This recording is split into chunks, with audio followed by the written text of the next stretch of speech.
ஒரு அம்மா 5 குழந்தையை பெற்றுக்கிறாங்க. 5 குழந்தைக்கும் 5 இருதயம், கல்லீரல், கிட்னி, கணையம் எல்லாமே இருக்கு. அப்போ இந்த குழந்தைய உருவாக்கின, அதாவது இறுதி எங்க வைக்கணும், என்ன கலர்ல வைக்கணும், எத்தனை கண்ணு வைக்கணும், எங்க மூக்கு வைக்கணும் அப்படின்னு வச்சு ஒரு அழகான குழந்தைய பெற்று கொடுத்துட்டாங்க. இப்போ நான் இருக்கிறேன்னா என்னோட கண்ணு, என்னோட காது எப்படி இருக்கணும்னு டிசைன் பண்ணது எங்க அம்மா தான் உருவாக்கி கொடுத்தாங்க. இப்போ என்னோட உடம்பு உருவாகிற காரணம் அந்த அறிவு எங்க அம்மாவோட அறிவா, எங்க அம்மா குடும்ப டாக்டர், எங்க அம்மா மருந்து சாப்பிட்ட அந்த மருந்து மாத்திரோட அறிவா, இல்ல எங்க அப்பாவோட அறிவா, இல்ல எங்க அம்மாவோடைய உடம்புக்குள்ள இருக்க உறுப்போட அறிவான்னு ஒரு கேள்வி கேட்டா என்ன பதில் சொல்லுவீங்க? ஒரு அம்மா ஒரு குழந்தை எப்ப பெற்றுக்கிறாங்களோ அந்த அம்மாவோட அறிவுக்கும் அந்த குழந்தைக்கும் கொஞ்சம் கூட சம்பந்தம் கிடையாது. உடல் உறுப்புகளோட அறிவுல தான் ஒரு குழந்தைய உருவாகுது. எங்க கண்ணு வைக்கணும், எங்க காது வைக்கணும், கண்ணு என்ன கலர்ல இருக்கணும், எப்படி இமை மூடணுங்கிறதெல்லாம் டிசைன் பண்றதே இந்த உறுப்புகள் தான். எந்த அம்மாவாவது அறிவை வச்சு குழந்தை பெற்றுக்கு பாருங்க. நீங்க பெற்றுக்கு போற குழந்தை ஆனா பெண்ணானு ஒரு அம்மாவுக்கு தெரியாது. அப்புறம் எப்படி இந்த அறிவு உதவி செய்யும்? டாக்டருக்கும் தெரியாது, ஸ்கேன் பண்ணி பார்த்தா தான் தெரியுது. அப்போ எம்பிபிஎஸ் படிச்ச ஒரு அம்மாவும் அதே மாதிரி தான் குழந்தை பெற்றுக்கிறாங்க. அக்குபஞ்சர் படிச்ச ஒரு அம்மாவும் அதே மாதிரி தான் குழந்தை பெற்றுக்கிறாங்க. பிளாட்ஃபார்ம்ல பைத்தியமா இருக்கிற ஒரு அம்மாவும் அதே மாதிரி தான் குழந்தை பெற்றுக்கிறாங்க. அப்ப நீங்க புரிஞ்சுக்க வேண்டியது என்னன்னா, ஒரு குழந்தை பெற்றுக்கிற அந்த ஒரு இருதயத்தை உருவாக்குற அந்த அறிவு, இருதயத்துல எப்படி சதை இருக்கணும், செல் இருக்கணும், அது எப்படி இயங்கணுங்கிறது உருவாக்கி கொடுத்த அந்த அறிவு மனித அறிவு கிடையாது, உடம்புக்குள்ள இருக்க உறுப்போட அறிவு. யாராவது சாப்பிடும்போது அம்மா நான் இப்ப என் பையனுக்கு கண்ணு செய்யறேன், கால் செய்யறேன்னு சொல்லியிருக்காங்களா? அது பையனா போனானே தெரியாது. அப்போ ஒரு அம்மா 5 குழந்தைங்களாமா, அதுக்கு இந்த உடம்புக்கு அறிவு இருக்குமாமா? 5 இருதயத்தை புதுசா உருவாக்கி கொடுத்துருவாங்களாமா? இப்ப 5 இருதயம் உருவாகி அது ஜப்பான்ல ஒரு இருதயம் வேலை செஞ்சுட்டு இருக்குது, கோயம்புத்தூர்ல ஒரு வேலை செய்யுது, ஒவ்வொரு ஊர்ல ஒரு பெரிய பெரிய கம்பெனில வேலை செய்தாமா, நல்லா இருக்காமா? இந்த அம்மாவோட இருதயத்துல ஒரு ஓட்டைன்னா ஏன் டாக்டர்கிட்ட போகணும்? 5 இருதயத்தை புதுசா செஞ்சு கொடுத்தீங்கல்ல, இந்த உடம்பு தானே செஞ்சு 5 இருதயத்தை செஞ்சு வெளியே கொடுத்துருமாமா? உள்ள இருக்கிற ஒரு இருதயத்துல ஒரு சின்ன ஓட்டையை ஒட்ட வைக்க முடியாதா? ஒரு கார் கம்பெனி இருக்குது, புதுசா ஒரு கார் 100 கார் செஞ்சு கொடுக்குறாங்க, மாசத்துக்கு 100 கார் ப்ரொடக்ஷன் ஆகுது அந்த கம்பெனில. அப்போ ஒரு கார் புதுசா செய்யற ஒரு கம்பெனிகிட்ட என்ன இருக்குங்க? ஒரு கார் செய்யறதுக்கான எல்லா ஸ்பேர் பார்ட்ஸ் இருக்கும், எல்லா லேபரும் இருக்கும், எல்லா அறிவும் இருக்கும். இப்ப புதுசா கார் செஞ்சு கொடுத்துட்டு இருக்க அந்த கம்பெனி கிட்ட போயிட்டு அதே மாதிரி ஒரு கார்ல ஒரு சின்ன பிரச்சனை, இன்ஜின் சீஸ் ஆயிடுச்சு, இன்ஜினே போச்சு, இல்ல வண்டி அப்பள மாதிரி நொறுங்கிருச்சு, இந்த காரை கொண்டு போய் கொடுத்து புதுசா மாத்தி கொடுங்கன்னு சொன்னா, மாட்டேன்னு சொன்னா நீங்க ஒத்துக்குவீங்களா? எங்களுக்கு தெரியாதுன்னு சொன்னா ஒத்துக்குவீங்களா? அதே மாதிரிதான் எப்ப நீங்க ஒரு குழந்தைய பெத்துக்கிறீங்களோ, அந்த குழந்தைக்கு எல்லா உறுப்பு இருக்குதோ, உருப்படியா இருக்கோ, 5 குழந்தை பெத்துக்கிறீங்களோ, அப்ப 5 இருதயத்தை செய்ய கொடுக்க தெரிஞ்ச இந்த அம்மாவோட உடம்புக்குள் இருக்கிற அந்த அறிவுக்கு இந்த இருதயத்தையும் ஒட்ட வைக்க தெரியும். இப்போ ஒரு கிராமத்துல ஒரு அம்மா கர்ப்பமான உடனே எந்த ஒரு மருந்து மாத்திரை, யோகா, மூச்சு பயிற்சி, தியானம், அக்குபஞ்சர் எங்கேயுமே போகாம வெறும் வடை, போண்டா, பஜ்ஜியை மட்டுமே சாப்பிட்டுட்டு ஒரு குழந்தை பெத்துக்கிட்டாங்க அப்படின்னு சொன்னா யாராவது மறுக்க முடியுங்களா? இல்ல அப்படியெல்லாம் இருக்க முடியாது, மருந்து மாத்திரை சாப்பிட உலகத்துல குழந்தைய பெத்துக்க முடியாது யாராவது சொல்ல முடியுங்களா? அப்போ எந்த ஒரு மருந்து மாத்திரையும் இல்லாம வடை, போண்டா, பஜ்ஜியை இந்த வாயில வச்சோம்னா, இந்த வடை, போண்டா, பஜ்ஜி, கஞ்சி இந்த இடத்துக்கு போய் ஒரு குழந்தையா, ரத்தமா, சதையா, கிட்னியா, இருதயமா செஞ்சு ஒரு குழந்தையை பெத்துக்கிறது உண்மைன்னா, உலகத்தா மனிதனுக்கும் வடை, போண்டா சாப்பிட்டா உங்க இருதயத்தை புதுசா மாத்துறதுக்கு தெரியும்னு அர்த்தம். இதை யாரும் மறுக்க முடியாது. அப்படி மறுக்கிற மாதிரி தான் குழந்தை பெத்துக்கூடாது. வெறும் வடபோண்டா பஜ்ஜியை சாப்பிட்டா ஒரு குழந்தை பெத்துக்கிறோமோ, ஒரு வடபோண்டா பஜ்ஜி சாப்பிட்டா உங்க இருதயத்துல ஓட்டையை ஒட்ட முடியும், கிட்னி ஃபெயிலியர் அதை புதுசா மாத்த முடியும், எல்லா ஸ்பேர் பார்ட்ஸையும் உள்ள புதுசா மாத்த முடியுது. பெண்களுக்கு மட்டும் இல்ல, ஆண்களுக்கு அதே தாங்க.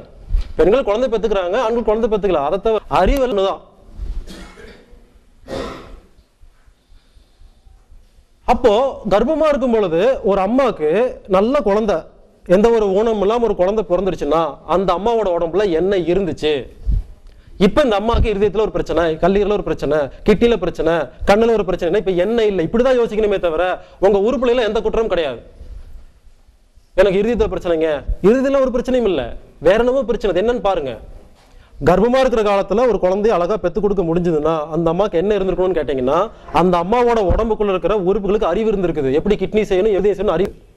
ரத்தம் இருந்திருக்குது, ரத்தத்துல எல்லா பொருளும் இருந்திருக்கு. அதனாலதான் எல்லா பொருளையும் கரெக்டா கொண்டு போய் வச்சு ஒரு குழந்தை உற்பத்தி ஆயிடுச்சு. அந்த எல்லா பொருளும் நல்ல பொருளா இருந்திருக்குது. அதனால குழந்தை எந்த ஒரு ஊனமும் இல்லாம வெளியே வந்துடுச்சு. ஒருவேளை கர்ப்பமா இருக்கும் பொழுது அந்த அம்மாவோட உடம்புல இருக்கிற பொருள், நான் சொல்ற பொருள்ங்கிறது ரத்தம்னா என்னென்ன இருக்கணும் லிஸ்ட் இருக்குது. எல்லா தாது பொருட்களும், எல்லா விட்டமின்களும், WBC, RBC, ஹீமோகுளோபின் எல்லாமே இருக்கணும். அது எல்லாமே நல்லபடியா இருக்கணும். ஒண்ணு மட்டும் கிடையாது, நல்லபடியா இருக்கணும். இன்னொன்று இருக்குது. இப்போ ஒரு உதாரணத்துக்கு ஒரு அம்மா கர்ப்பமா இருக்கிறாங்க, அந்த அம்மா உடம்புல இருக்கிற கால்சியம் கெட்டு போச்சு, கெட்டு போன கால்சியம். மறுபடியும் ஒரு சந்தேகம் வரும், நாங்க கால்சியத்தை பத்தி தான் படிச்சிருக்கிறோம், கெட்டுப்போன கால்சியம் பத்தி படிக்கவே இல்லையான்னு சொல்லுவீங்க. இப்போ நான் 100 தக்காளி கொடுக்குறேன், தக்காளி பஜ்ஜி செஞ்சு கொடுங்கன்னு சொல்லி நீங்க தக்காளி பஜ்ஜி செஞ்சு கொடுக்குறீங்க. அதுல 4 அழுகி போன தக்காளி கொடுக்குறேன், அதுவும் தக்காளி தானே, சொல்லும்போது தக்காளின்னு சொல்லி தானே கொடுக்குறேன். ஆனா நீங்க செஞ்சு பாருங்க, அந்த தக்காளி பஜ்ஜி யாருனாலே சாப்பிட முடியாது. அப்போ ஒரு தக்காளியில் நல்ல தக்காளி கெட்ட தக்காளி இருக்கு இல்லைங்களா, அதே மாதிரி ஒரு செல்லுல நல்ல செல் கெட்ட செல் இருக்கும், யாரில் இருக்கும், ஜீன்ஸ்ல இருக்கும். அதுலயே இருக்கும்போது கால்சியத்தில் இருக்கிறதெல்லாம் சாதாரண விஷயம். அப்ப கெட்ட கால்சியம் நல்ல கால்சியம் இருக்குது. உலக மருத்துவத்துக்கும் இந்த மருத்துவத்துக்கும் ஒரு வித்தியாசம் என்னன்னு கேட்டீங்கன்னா, ஒரு கேட்டீங்கன்னா, உங்க ரத்தத்துல எவ்வளவு சர்க்கரை இருக்குன்னு செக் பண்றதுக்கு தான் மிஷின் இருக்கு. அதுல எத்தனை நல்ல சர்க்கரை கெட்ட சர்க்கரை செக் பண்றதுக்கு மிஷின் கிடையாது. அது எப்படிங்கிறது இங்க வருங்க. அதே மாதிரி கால்சியம் இருக்குன்னு தான் பார்ப்பாங்க, அதுல எவ்வளவு நல்ல கால்சியம் கெட்ட கால்சியம் பார்க்க மாட்டாங்க. அது எப்படிங்கிறத நம்ம பார்க்கலாங்க. அப்போ கர்ப்பமா இருக்கிற ஒரு அம்மாவோட உடம்புல இருக்கிற ஒரு பொருளுடைய தரம் குறைஞ்சு போச்சு, தரம் குறைஞ்சு போய் கெட்டு போச்சு. குழந்தைக்கு எங்கெங்கெல்லாம் கால்சியம் வைக்கணுமோ இந்த அம்மா என்ன பண்ணணும், அந்த ரத்தத்தில் இருக்கிற அந்த கெட்டு போன கால்சியத்தை கொண்டு போய் வைக்கும் பொழுது அப்படி உருவாக்கப்பட்ட குழந்தை ஊனமா பிறக்கும். ஒரு பொருளே இல்லை, மெக்னீசியம் ஒரு பொருள் இல்லைன்னு வச்சுங்களேன், அந்த ரத்த மெக்னீசியம் இல்லை, ஆனா அறிவு இருக்குது எங்கெங்கெல்லாம் அந்த குழந்தைக்கு மெக்னீசியம் வைக்கணும்னு சொல்லி. இப்ப ரத்தத்துல மெக்னீசியமே இல்லை, இந்த அம்மா என்ன பண்ணும், அம்மாவோட உடம்பு உறுப்பு என்ன பண்ணும், எங்கெங்கெல்லாம் மெக்னீசியம் வைக்கணுமோ அதை வைக்காம அந்த குழந்தைய பார்த்து வெளியே அமைச்சிரும். இது ஊனம். ரத்தம் போடுறதே கம்மியா போச்சுன்னா குழந்தை இன்னும் ஊனமா பிறக்கும். இல்ல அறிவு கெட்டு போச்சுன்னா ஊனமா பிறக்கும். கேட்டீங்கன்னா ஒரு சில குழந்தைகள் பாத்தீங்கன்னா 5 விரலுக்கு பொதுவாக 7 விரல் இருக்கும், 2 தலை இருக்கும். இதெல்லாம் என்னன்னு கேட்டீங்கன்னா இந்த அறிவு கெட்டு போயிடும். அப்ப பாருங்க, ஒரு அம்மா எந்த ஒரு ஊனம் இல்லாம ஒரு குழந்தை பெத்து கொடுத்துட்டாங்கன்னா, அறிவு இருந்திருக்கு, ரத்தம் இருந்திருக்கு, ரத்தத்துல எல்லா பொருளும் இருந்திருக்கு, எல்லா பொருளும் நல்ல பொருளா இருந்தனாலதான் அந்த மாதிரி பெத்து கொடுக்க முடியும். எப்போ ஒரு குழந்தை ஊனமா பிறக்குதோ அந்த ரத்தத்தில் இருக்கிற பொருளுடைய தரம் குறைஞ்சு போயிருக்கலாம், இல்ல ரத்தத்துல ஒரு பொருள் இல்லாம போயிருக்கலாம், இல்ல ரத்தம் ஊறுறது கம்மியா இருக்கலாம், இல்ல அறிவு கெட்டு போயிருக்கலாம். இது 4 தான் காரணம். அப்போ கர்ப்பமான ஒரு அம்மாவுக்கு இந்த 4ஐயும் கொடுத்தோம்னா சுகப்பிரசவம் மட்டும்தான் நடக்கும், எந்த ஒரு ஊனம் இல்லாம நல்ல குழந்தை மட்டும்தான் பிறக்கும். அது எப்படிங்கிறதையும் கடைசி அரை மணி நேரத்தில் நம்ம பார்க்க போறோங்க.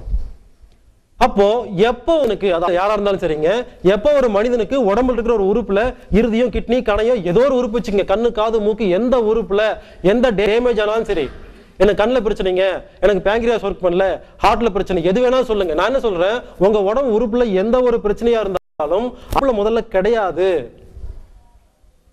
அதுக்கான காரணம் 4 காரணம் தான். இப்போ உதாரணத்துக்கு சொல்றேங்க, ஒருத்தருடைய இருதயத்துல ஒரு ஓட்டை அப்படின்னு டாக்டர் கண்டுபிடிச்சு சொல்லிட்டாரு, சார் உங்க இருதயத்துல ஓட்டை, ஆபரேஷன் பண்ணணும்னு. நான் என்ன சொல்றேன், ஆபரேஷன் பண்ணாம இருதய ஓட்டையை ஒட்ட வைக்க முடியும்.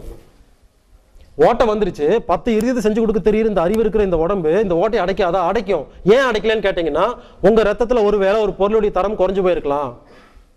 அயன் அந்த ஓட்டை அடைக்கிறதுக்கு அயன் தேவைப்படுதுன்னு வச்சுங்களேன். உங்க ரத்தத்தில் இருக்கிற அந்த அயன்கிறது கெட்டுப்போன அயனா இருக்கும். இன்னொன்று அயனை கொண்டு போய் ஓட்டையை ஒட்டு வைக்கும் போது அது வலிக்கிட்டு அது உடஞ்சு கீழே விழுந்துருது, சரியா ஒட்ட மாட்டேங்குது. இப்ப பிரச்சனை இருதயத்தில் இருக்கிற ஓட்டையில பிரச்சனையா, கெட்டுப்போன அயன்ல பிரச்சனையா? இல்ல, உங்க சில ஒரு பிரச்சனை, அதுக்கு பாஸ்பரஸ் அப்படிங்கிற ஒரு பொருள் தேவைப்படுதுன்னு வச்சுங்களேன். உங்க ரத்தத்துல பாஸ்பரஸ் ஒரு பொருளே இல்ல. இப்ப எப்படி இந்த சிறுநீரக பிரச்சனையை அடைக்க முடியும், நிறுத்த முடியும்? உங்க உடம்பு கஷ்டப்பட்டு இருக்கும், அந்த பொருள் இல்லையே கஷ்டப்படுதே தவிர சிறுநீரகத்துல பிரச்சனை இல்ல. நீங்க ஸ்கேன் பண்ணி பார்த்தா சிறுநீரகத்துல பிரச்சனைன்னு சொல்லுவாங்க. சிறுநீரகத்துல பிரச்சனை இல்ல, உங்க ரத்தத்துல பாஸ்பரஸ்ங்கிற பொருள் இல்ல. இதை சப்ளை பண்ணீங்கன்னா அந்த சிறுநீரகம் ஆட்டோமேட்டிக்கா குணமாகுமே தவிர, இப்ப பிரச்சனை சிறுநீரகத்திலையா ரத்தத்திலையா? இல்ல ரத்தம் ஊறுறதே கம்மியா போச்சுன்னா அப்போ உடம்புல எல்லா நோயும் வரும், எல்லா உறுப்புலையும் எல்லா பாதிப்பும் வரும். நீங்க உறுப்புல ஆராய்ச்சி பண்ணி ஸ்கேன் பண்ணா குணப்படுத்த முடியாது. அதே மாதிரி அறிவு கெட்டு போயிடும். அறிவு கெட்டு போறதுங்கிறது, நம்ம சின்ன வயசுல பாருங்க இந்த சைஸ்ல இருந்தோம், இப்ப இந்த சைஸ் ஆயிட்டோம். அப்ப நமக்குள்ள இருக்கிற ஏதோ ஒரு அறிவு நம்ம கண்ணை பெருசு பண்ணுது, கிட்னியை பெருசு பண்ணுது இல்லைங்களா, உடம்புல எல்லா உறுப்புலையும் கரெக்டா வேலை செஞ்சுட்டு இருக்கலையா, சாப்பிட ரத்தமா மாத்து இல்லைங்களா, எல்லா வேலையும் பண்ணிட்டு இருக்கு இல்லைங்களா. இந்த அறிவு கெட்டு போச்சுன்னா நோய் வரும். ஆக மொத்தம் யாருடைய உடம்புல எந்த உறுப்புல எந்த விதமான பிரச்சனையும், எவ்வளவு பிரச்சனை இருந்தாலும் அதுக்கு 4 காரணம் தான். கிட்னி ஃபெயிலியர் இருந்தாலும் சரி, ஹார்ட்ல ஓட்டை இருந்தாலும் சரி, ஹார்ட் அட்டாக் இருந்தாலும் சரி, சக்கரை, சுகர், ஆஸ்துமா, பிபி, தைராய்டு, எந்த நோய் சொன்னீங்கனாலும் உடம்புக்குள்ள இருக்கிற எல்லா நோய்களுக்கும் 4 காரணம் தான். இந்த 4 காரணத்துல ஏதாவது ஒண்ணு இல்லைன்னா உங்களுக்கு நோய் வந்திருக்கும். இதை சரி பண்ணா மட்டும்தான் நோயை குணப்படுத்த முடியுமே தவிர, நீங்க குறிப்பிட்ட உறுப்புல ஆராய்ச்சி பண்ணீங்கன்னா குணப்படுத்த முடியாது. அப்ப பாருங்க, எப்ப நம்ம உடம்புல நோய் வந்துருச்சோ 4 காரணம் தான். இதை குணப்படுத்த நோய் குணமாயிரும்.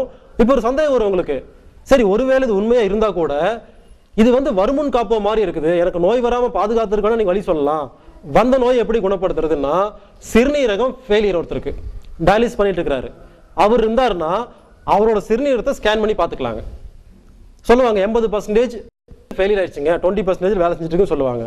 அப்படிப்பட்ட சிறுநீரகத்தையே 5 லட்சம் கொடுத்தா மாத்துறேன், 10 லட்சம் கொடுத்தா மாத்துறேன்னு சொல்லுவாங்க. நான் என்ன சொல்றேன், சேலஞ்ச் பண்றேன், அந்த சிறுநீரகத்தில் உள்ளேயே வச்சு புதுசா மாத்தி கொடுக்குறாங்க, எந்த ஒரு மருந்து மாத்திரை இல்லாம. எப்படி முடியும்னா, இந்த நாளையும் மாத்தி வச்சோம்னா சிறுநீரகம் ஆட்டோமேட்டிக்கா புதுசா மாறிடும்.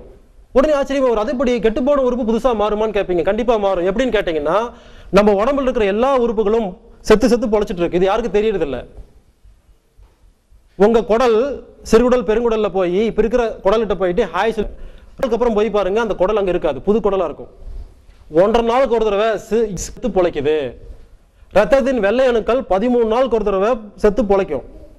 ரத்தத்தின் சிவப்பணுக்கள் 120 நாளுக்கு ஒரு தடவை செத்து பொழைக்கும். கல்லீரல் வருஷத்துக்கு ஒரு புதுசா மாறுது. இந்த மாதிரி நம்ம உடம்புல இருக்கிற எல்லா உறுப்புகளும் புதுசா மாறிட்டு இருக்கு. கையில தோல் உரிது பாக்குறீங்க இல்லைங்களா, காலில் தோல் உரியுது இல்லையா, ஆனா அதே மாதிரி உள்ள இருக்கிற உறுப்புகளும் அது தோஞ்சு புதுசா மாறிட்டு இருக்கு.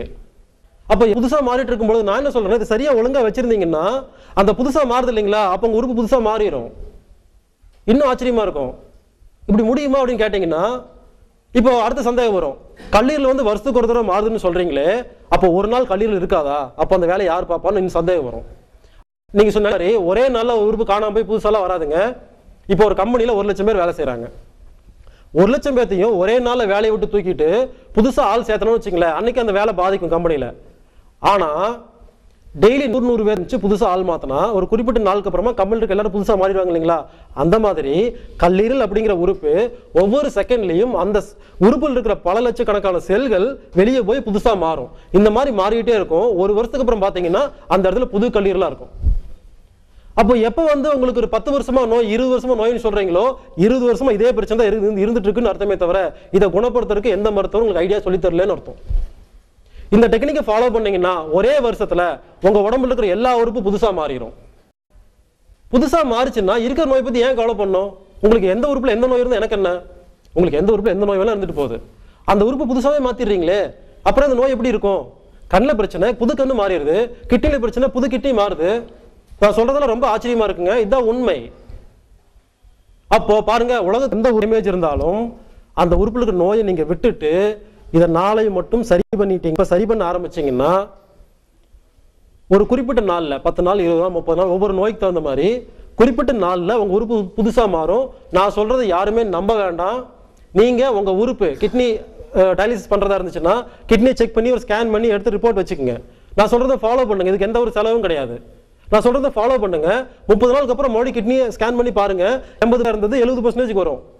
எந்த ஒரு மருத்துவத்தில் இந்த மாதிரிலாம் வராது, போக கம்மியாயிட்டே தான் போகும். முதல்ல 50% இருக்கும், 40 வரும், 30 வரும், 0 தான் ஆகும். இந்த மருத்துவத்தில் மட்டும்தான் மேல போயிட்டு இருக்கும். இப்போ இந்த மருத்துவத்தில் இதை மட்டும் ஃபாலோ பண்ணீங்கன்னா உங்க உறுப்பு புதுசா மாறும். அப்ப கிட்னியே புதுசா மாறுதுன்னா உங்க கண்ணில் பிரச்சனை, காதுல பிரச்சனை, இதெல்லாம் எங்களுக்கு யாரும் சொல்ல வேண்டாம். அவங்க உடம்புல இருக்கிற உறுப்பை புதுசா மாற்றும் பொழுது உங்க நோய் குணமாயிரும். அப்போ ஏற்கனவே பார்த்தோம், நோய் கிருமிகள் மூலமா வர எல்லா நோய்களுக்கும் 4 காரணம் தான். இந்த 4 காரணத்தை சரி பண்ணிட்டோம்னா நோய் கிருமி மூலமா எந்த நோய் யாருக்கும் வராது. அடுத்தது, ஒரு கர்ப்ப காலத்துல ஒரு அம்மா நல்ல சுகப்பிரசவமும் ஊனமில்லாத ஒரு குழந்தையை பெற்றுக்கணும்னாலும் அதுக்கும் 4 காரணம் தான். உங்க உடம்புல எந்த உறுப்புல எந்த பாதிப்பு இருந்தாலும் அதை சரி பண்றதுக்கு அது வந்ததுக்கு காரணம் 4 காரணம் தான். அதை குணப்படுத்துறது 4 காரணம் தான். இதை கடைசி அரை மணி நேரத்தில் சொல்லுவாங்க. ஆக்சுவலா இந்த மருத்துவம் அரை மணி நேரம் மருத்துவம் தான், கடைசி அரை மணி நேரம் மட்டும்தான். ஆனா அந்த அரை மணி நேரம் மருத்துவத்தை சொல்லும் பொழுது ஆச்சரியமா இருக்கும். அடுத்து நீங்க என்ன கேட்பீங்கன்னா, இது எப்படி நோயை குணப்படுத்தும்னு கேட்பீங்க. நான் முதல்ல மருத்துவத்தை சொல்ல முடியும், அரை மணி நேரத்தை சொல்லி முடிச்சிட முடியும். அடுத்து என்ன கேள்வி வரும்னா, என்னோட நோயை குணப்படுத்த முடியுங்களா, அது எப்படிங்க, இது எப்படி, நிறைய கேள்வி வரும். நான் என்ன பண்றேன், உங்க கேள்விக்கு முதல்ல பதில் சொல்லிட்டு கடைசியா மருத்துவத்தை பேச போறாங்க. இந்த ஒரு 3.5 மணி நேரம் உட்காந்து நான் பேசுறதை கேட்டீங்கன்னா முதல்ல கேள்வி இருக்காது, அதுக்கப்புறம் நேரா பதிலுக்கு மட்டும் போயிடலாங்க.